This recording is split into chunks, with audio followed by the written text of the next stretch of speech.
Quanto tempo? Mas quanto tempo a gente vai ter que esperar? Eu não aguento mais essa pasmaceira. Não é com a gente que você tem que reclamar, Carlos. Eu não vejo a hora de avançar contra os paraguaios. De abrir fogo com a minha carabina. De acabar com o Solano e essa guerra maldita. Mas a vontade que sobra em você, meu caro. Falta ao nosso bravo comandante Mitre. Você está sendo injusto. O comandante já disse que está planejando os próximos passos com cautela.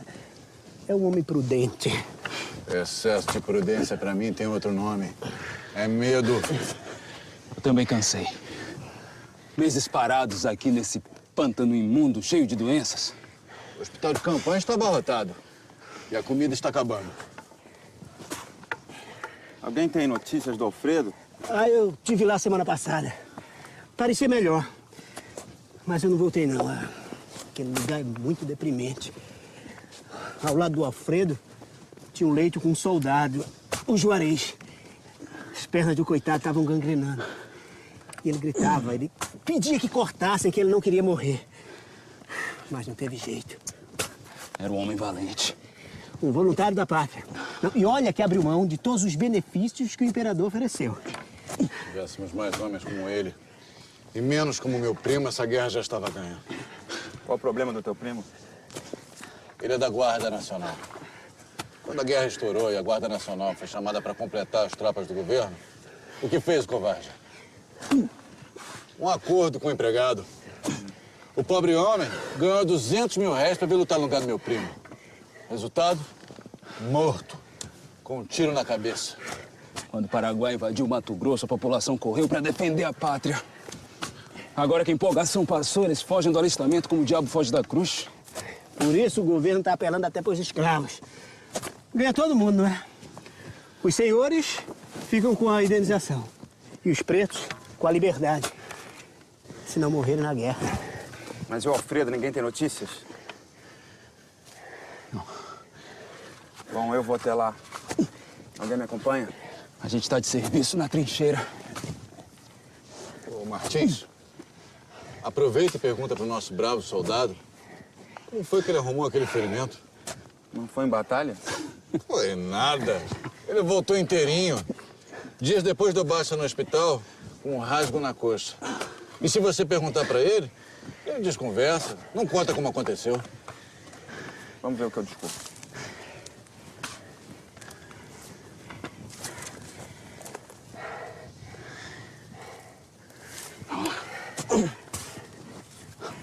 Essa guerra é uma longa história.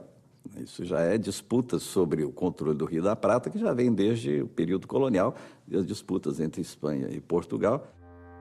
Mas a razão imediata era esta situação da região do Prata era muito instável, sobretudo que se refere à situação da Argentina, Uruguai e Paraguai, em termos, inclusive, de definição dos próprios estados nacionais ali.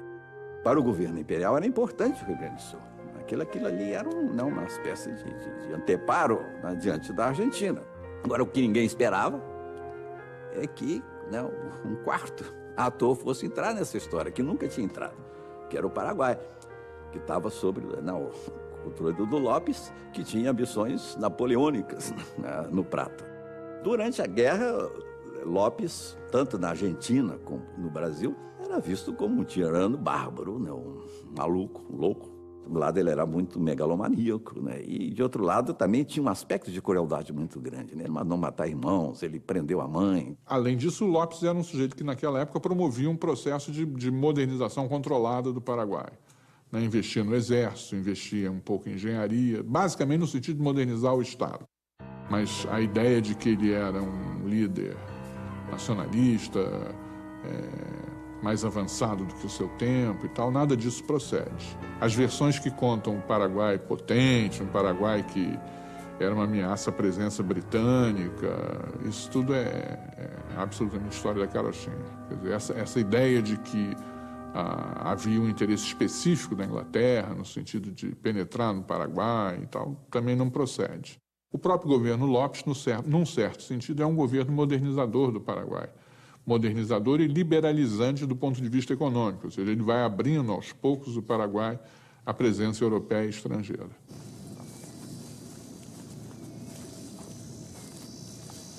O Alfredo adora fazer mistério.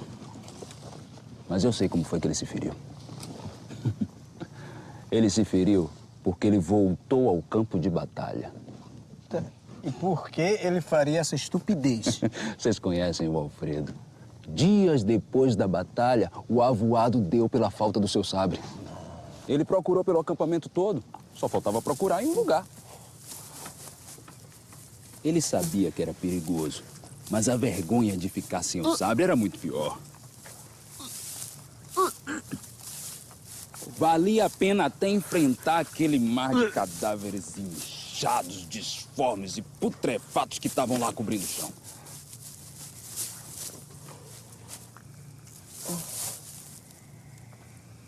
Mas então, ele achou o sabre? Achou. Exatamente no lugar onde ele tinha deixado. O problema é que ele não encontrou só o sabre.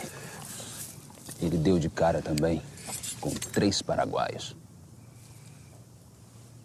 Os caboclos estavam lá saqueando os cadáveres. Vocês acreditam nisso? Estavam lá tomando os cintos, arrancando as botas, até camisas e calças eles estavam levando. São mesmo uns miseráveis. Então ficaram lá. Ficaram lá os paraguaios e o Alfredo sem saber o que fazer. O Alfredo, dessa altura, já achava que ele era um homem morto. Só que os paraguaios devem ter imaginado que o exército aliado estava por perto. Porque aquele brasileiro não ia ser maluco de pisar ali sozinho. Eles não conhecem o Alfredo. Isso é. Pois é, mas aí depois de um tempo de indecisão, os paraguaios deram as costas pro Alfredo e voltaram a saquear os cadáveres. O Alfredo não teve dúvida. Pegou seu sabre e correu pro cavalo.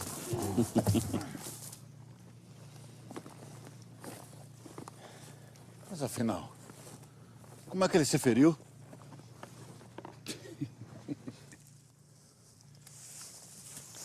É que ele ficou tão abalado com tudo aquilo que aconteceu que na hora dele montar...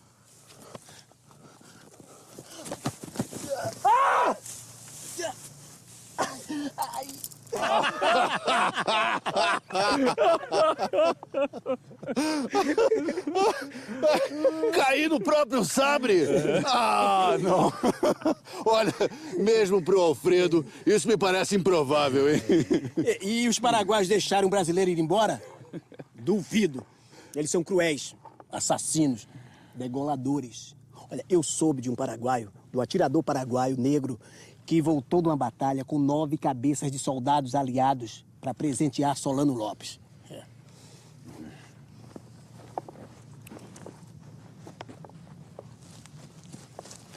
O exército no Brasil era totalmente diferente do resto da América Latina. Nós não fizemos uma independência com guerras de independência. Portanto, os grandes heróis militares, né, os libertadores da América Latina, não existiam no Brasil. Os heróis de independência tinha um Pedro I lá, uma estátua de Pedro I, mas não havia esse tipo de gente. Havia da elite civil brasileira uma ideia muito forte. Nós somos um governo civil. Aqui não tem ditadura militar, aqui não tem pronunciamento militar, não tem nada. Quer dizer, aquela ideia de que o Brasil era mais civilizado do que os vizinhos era muito presente nesta elite. E muito ciosos de não ter influência militar no governo. E depois, sim, a guerra deu aos militares uma justificativa para exigir maior participação política que eles não tinham. Mas um dos aspectos centrais da guerra é que ela se torna uma guerra nacional, ou seja, tanto o escravo que foi mandado para a guerra no lugar do seu senhor e que não sabia nada disso e que por ele não iria, quanto um sujeito que foi como um voluntário efetivo, porque acreditou na propaganda e porque achou importante, porque achou que era o seu dever, todos envergaram a mesma farda, todos envergaram o mesmo uniforme, todos foram tratados da mesma maneira. Esse é um aspecto essencial das consequências da guerra do ponto de vista do exército. Ela forma um exército nacional. De fato, a maior parte das tropas brasileiras na Guerra do Paraguai, tudo indica, era formada por soldados negros ou afrodescendentes, porque essa era a extração étnica da população pobre do Brasil. O que não quer dizer que esses negros e mestiços fossem escravos. Certamente, em algum momento de suas vidas, eles haviam sido descendentes de antigos escravos, mas alguns já por mais de uma geração, né? Então, o primeiro mito é esse: negro é equivalente a escravo. Não era, né? Se qualquer pessoa que vá hoje num batalhão do Exército ou vá num batalhão de polícia brasileiro, vai ver que há uma proporção muito mais elevada de negros e mestiços do que numa faculdade de medicina, por exemplo, né? Isso é verdade hoje e era verdade então. Os pobres eram negros e mestiços.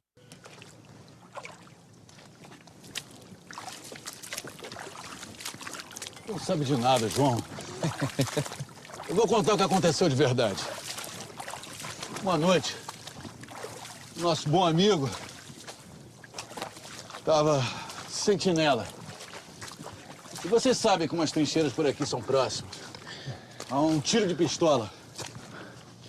Ele podia ouvir os paraguaios falando, cantando. Foi então que uma curiosidade arrebatadora se apossou do Alfredo. Queria olhar nos olhos deles, conversar com eles. Deve ter bebido uma cachaça para ter uma ideia dessa. O fato é que ele guardou a baioneta, tirou um lenço branco do bolso e foi até lá em missão de paz. Lá chegando, o comandante inimigo, um velho paraguaio, foi logo perguntando: "O que você veio fazer aqui?" E o Alfredo tranquilamente respondeu: "Nada, vim visitar." Olha, eu posso ver o Alfredo aprontando uma dessa. Tá aí o que respondeu o paraguaio. Então sente-se.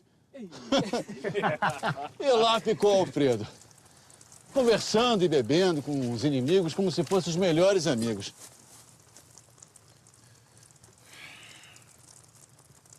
Hermano.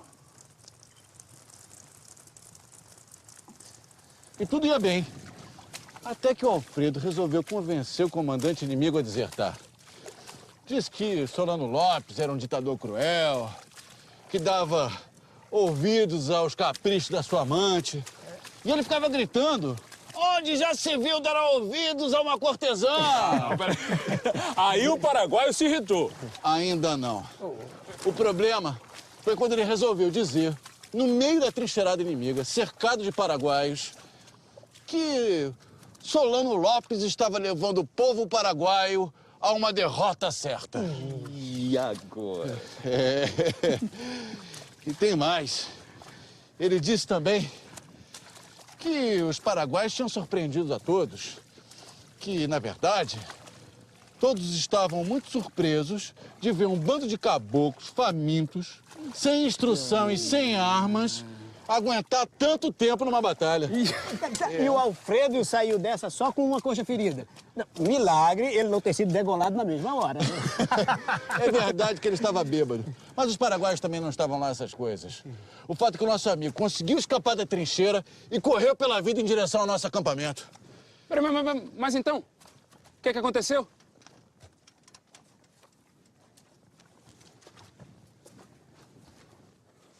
Alto lá! Quem se aproxima? Alto lá! Identifique-se, vamos! Sou brasileiro, homem. Vai, se identifica! Sou brasileiro! Vai! A Guerra do Paraguai, na minha opinião, é um momento limite e limítrofe da história do Império Brasileiro, porque com ela o Império chega no seu momento de auge da popularidade e após é o começo do declínio. O imperador até então, Pedro II, era um imperador que crescia em sua popularidade e já ia se transformando numa espécie de mecenas do Estado. Então ele financiava artistas, financiava literatos, financiava cientistas. É esse monarca que vendia e divulgava e apreciava, né, essa imagem de um monarca ilustrado, comprometido com a sua nacionalidade, um monarca que se gabava de falar muitas línguas, porém não conhecia ainda o mundo, só conhecia o mundo pelos livros. É esse monarca que vai se haver com a situação espinhosa, com quebra-cabeças que resultará na Guerra do Paraguai. E a reação da monarquia, na sua época, foi uma reação muito controversa, muito ambivalente. Não se entendeu como é que esse imperador, que era até então conhecido como um monarca absolutamente pacífico, protetor dos indígenas. Tinha essa imagem de um monarca que dizia que gostaria de ser um professor e não um rei. Era também um monarca que se dedicava a línguas mortas, era um monarca que se dedicava à cultura europeia e à cultura nacional. Como é que esse monarca se transforma, de um momento para o outro, no voluntário número 1 e no rei da guerra? Mas a guerra não seria tão curta como o Império imaginava, e Dom Pedro também.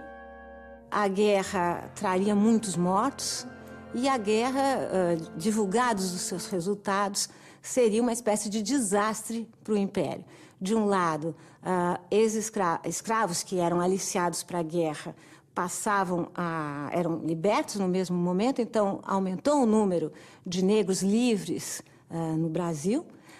Por outro lado, uma instituição é então criada, o Exército, uma instituição que se tornará cada vez mais autônoma e que, como sabemos, terá um papel forte nos destinos e no final do Império. E, por outro lado, quando divulgados os números de falecimentos, ou seja, a ideia de que se dizimou boa parte da população masculina adulta do Paraguai, Dom Pedro terá que se haver com todas essas situações. Não é à toa que a Lei do Ventre Livre data de 1871, ou seja, a questão foi adiada, a questão da escravidão no Brasil foi sendo adiada até culmina com o final da Guerra do Paraguai. Esse é o momento do surgimento do Partido Republicano, da sociedade abolicionista, ou seja, uma série de elementos de tensão aparecem logo após a Guerra do Paraguai. Por isso que é possível dizer que a Guerra do Paraguai teve esse efeito absolutamente ambivalente, apogeu e declínio.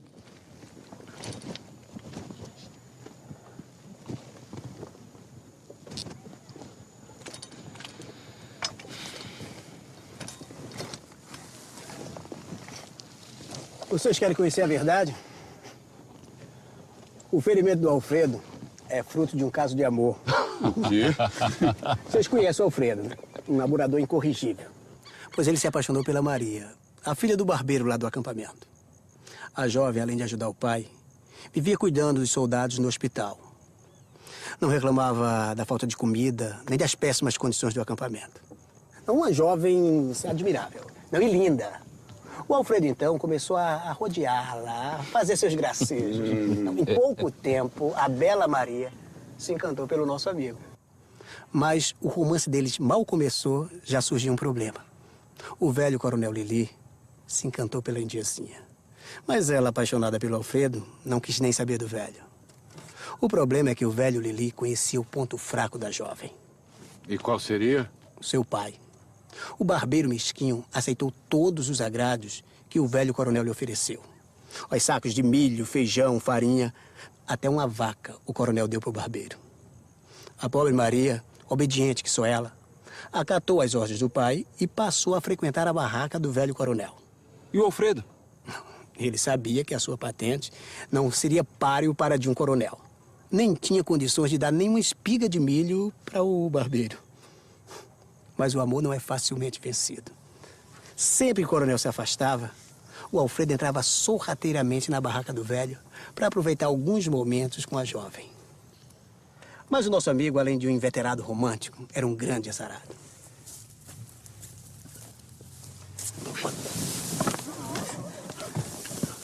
Ai! Então, Alfredo teve sorte de escapar sem que o coronel visse seu rosto. Mas ele teve que esconder o ferimento por uns 2 dias. Tinham de ver o esforço do coitado para não mancar na frente do coronel. O velho Lili, por sua vez, preferiu deixar o assunto morrer. Não queria a fama de traído na boca dos soldados, não é verdade? 2 dias depois, o coronel deixou o acampamento e o Alfredo foi mancando para o hospital. Eu costumo dizer que, no século XIX, o maior fator de criação de uma identidade brasileira foi a Guerra do Paraguai. Uma guerra desastrada, mas pela primeira vez a gente teve a experiência de um nós e de um eles. Uma experiência assim profunda, que afetasse uma parcela substantiva da população. Essa foi a guerra. Porque 140 mil brasileiros vindo de todas as províncias. Então, dezenas e dezenas de brasileiros encontraram, né, digamos, de paraenses, por exemplo, encontraram um gaúcho pela primeira vez na vida. Eu não sabia nem muito bem o que era essa coisa, né? O gaúcho lá não tinha muita ideia o que era. Mas então, sim, começaram a lutar junto lá. Então, tiveram a ideia desse conjunto. Nós somos brasileiros, né? Eles são o inimigo. E a valorização do hino, a valorização da bandeira nacional. O hino nem tinha letra. A valorização da bandeira, que aparecia para todo lado, nas despedidas de soldados. Então, deu essa modificação, criando essa ideia de Brasil, talvez, né, de maneira muito mais forte que a própria independência do Brasil. O Caxias chamou a guerra de maldita guerra, o próprio Caxias. E foi maldita para todo mundo. E os custos humanos foram calamitosos, sem dúvida, mais para o Paraguai, que era o país menor. Chega a um cálculo lá aproximado de que mais ou menos 60% da população, um pouco mais, teria morrido na guerra. A demografia paraguaia foi totalmente alterada, né, com os resultados da guerra. Alguns acham até que a maior parte das mortes não foi em batalha, foi pelas doenças, sobretudo cólera morbus, e no caso do Paraguai, fome mesmo, né? No último período da guerra, a população não tinha o que comer e morria muita gente simplesmente de fome. O sofrimento humano durante a guerra, né, já foi enorme, foi uma guerra muito prolongada, uma luta terrivelmente difícil nos pântanos do Paraguai, aliado às doenças, a situação de saúde era calamitosa, então o sofrimento durante a guerra foi enorme e depois aí, principalmente no caso do Paraguai, foi realmente um custo humano muito alto.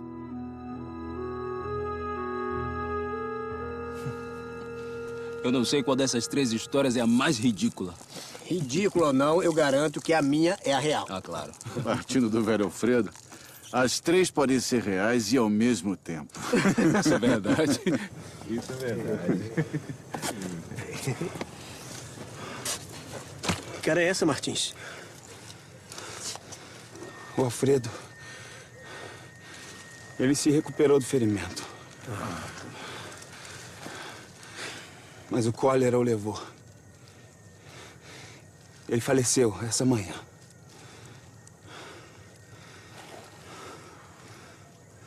Quanto tempo? Quanto tempo mais a gente ainda vai ter que aturar essa guerra maldita? Cada despedida dos soldados de suas mães, e aí há um episódio, né, que se usou, apareceu até nas charges do Rio de Janeiro, a ideia da mãe espartana, uma dessas mães de um voluntário mineiro, se referia ao filho que ia para a guerra com aquela famosa frase que as mães espartanas, né, diziam, como consta na história, né, aos seus filhos que iam para a guerra: ou volte carregando o seu escudo, ou volte carregado sobre ele. Isso, imagina, no interior do país havia mulheres que, né, tinham conhecimento disso e usavam esse tipo de expressão. Algumas mães, como a própria mãe do Deodoro, quase todos os filhos foram para a guerra, né? Alguns morreram lá, outros se salvaram, etc. Então, eu acho isso muito, muito extraordinário, porque esperar isso naquela população, né? Um país que foi feito na independência, mas que partes do país, muitas partes ficaram sabendo 3, 4 meses depois. E que as comunicações eram muito, muito precárias. Praticamente havia comunicação via o mar, apenas marítima, entre as cidades, né, do litoral. E no interior era muito difícil.